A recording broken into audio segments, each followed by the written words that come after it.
上集讲到，以贤不慎被感染者抓伤，伤口已经恶化发黑。新春拿出自己的特警队限量服装，准备送去感谢口罩男的帮助。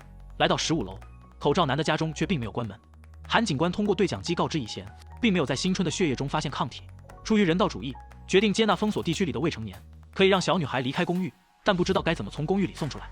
以贤提议让新春护送小女孩一同离开，韩警官同意了，但是要尽力配合他的工作。以贤说和新春商量后再决定。中尉不明白韩警官为什么连以贤都要瞒着，韩警官疑惑他为什么不想一起离开。以贤来到15楼，桌上的纸条写着，他曾放下无法挽回的错误，想待在家里咬牙坚持，可是已经无能为力了，所以想去公寓外面寻求帮助，剩下的物资都可以给住户们分享。两人对比他之前的自己，发现并不一样。以贤发现了一袋粉末，那是用来放在卫生间除味用的，并在他抽屉的药箱里发现了蓝色药物。新春不理解他一个宅男怎么会想要出去，猜测有人拘禁了他，目的就是想要抢夺他的食物。两人回到15楼，发现住户们都围堵在口罩男家门口。安德鲁说一大早就看到他出去了，虽然没有看到脸，但是穿着防疫服的应该只有他。以贤只好打开门，住户们看着纸条，知道他已经同意分享食物了。清洁工夫妇上去抢夺食物，被新春制止。新春让他们只能分一小部分物资，担心口罩男孩还会回来。公寓代表和清洁工夫妇找到眼镜男，他们不想再因为生存必需品而受折磨。眼镜男让长发女先离开。夜晚，以贤看着水杯里的水却不敢喝。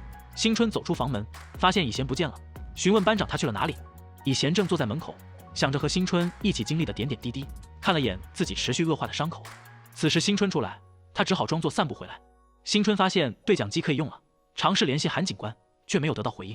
询问以贤刚刚和韩警官说了什么，他的身上是否有抗体，发现他的伤口又渗血了，赶忙拉着他进去重新包扎。以贤说韩警官出于人道主义，可以让小女孩先出去。新春担心外面也很危险，以贤提议让他也一起出去，有他的陪伴，小女孩也能安心。新春让以贤也一同离开，他们先去确认外面的状况，再接小女孩出去。韩警官说口罩男并没有离开，可能还藏在公寓里。两人来到11楼查看，在桌上看到了口罩男的水杯，卧室里也传出奇怪的声音，正是律师男和长发女。律师男解释只是在帮他做法律咨询。新春警告他们不要再来这里了，让他们将水壶也带走。长发女却说水壶不是他们的。新春来到另一间房间，看到一个被盖着的人，揭开却是惨死的清洁大妈。以贤发现她身上的粉末和在口罩男家中发现的一样。新春前去找眼镜男，以贤询问他们进来这里之前是否有什么异常。律师男回忆他们两人干柴烈火的来到11楼，也曾进去过主卧，闻到了水泥的味道，而且还有苍蝇，就马上出来了。如果知道里面有尸体的话，也不会留在这里的。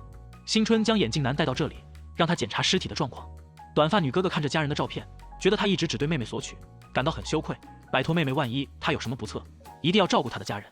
安德鲁提来2大袋食物，当作是之前短发女给他食物的报答，并让他们一同去11楼。新春让身为医生的眼镜男给出意见，眼镜男说他是被咬死的，脖子完全被咬烂了，从血液凝固状态和尸体的僵硬程度来看，死亡应该超过2天了，还尝试撒了石灰去除异味，并问尸体是不是他们2个一起发现的。律师男只好解释都是误会。清洁工夫妇告知以贤，安德鲁带着他们的食物逃跑了，让他马上抓捕他。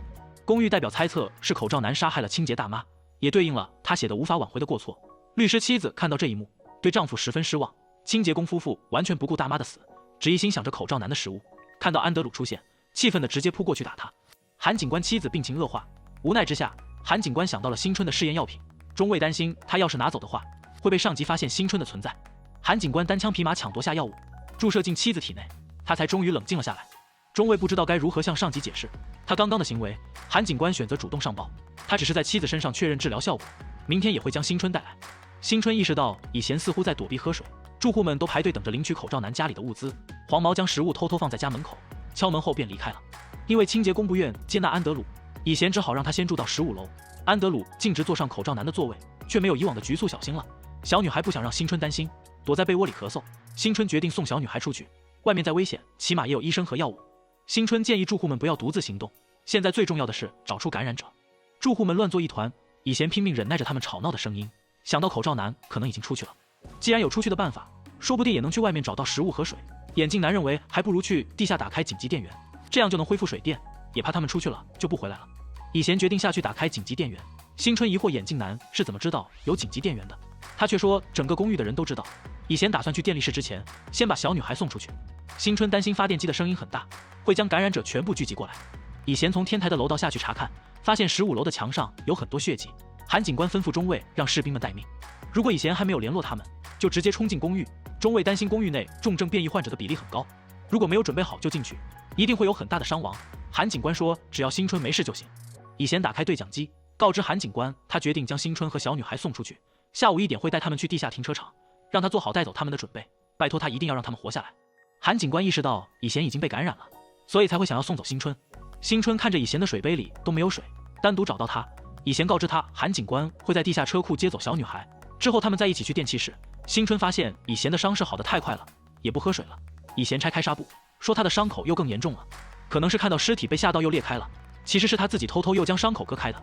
新春打开对讲机，让韩警官准备抗生素和消毒药品。韩警官告知他，口罩男并不在外面，可能还藏在公寓里，叮嘱他千万要小心。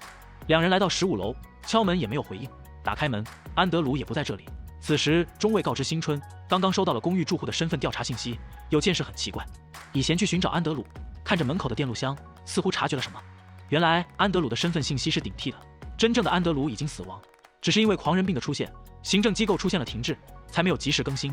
新春询问他的脸上有没有疤痕，以贤打开电录箱的门，在里面发现了死去的口罩男。中尉说他的脸上并没有伤口。新春打开安德鲁的背包，里面调出了口罩男的身份证，还有清洁大妈的工作证。以贤告知新春，口罩男已经找到了。律师男敲门，告知班长他发现了口罩男，让他赶紧开门，担心他会追过来。班长拿出枪打开门，安德鲁直接冲了进来。新春听到枪声，和以贤赶回家中，门口聚集着拎着袋子、神色复杂的住户们。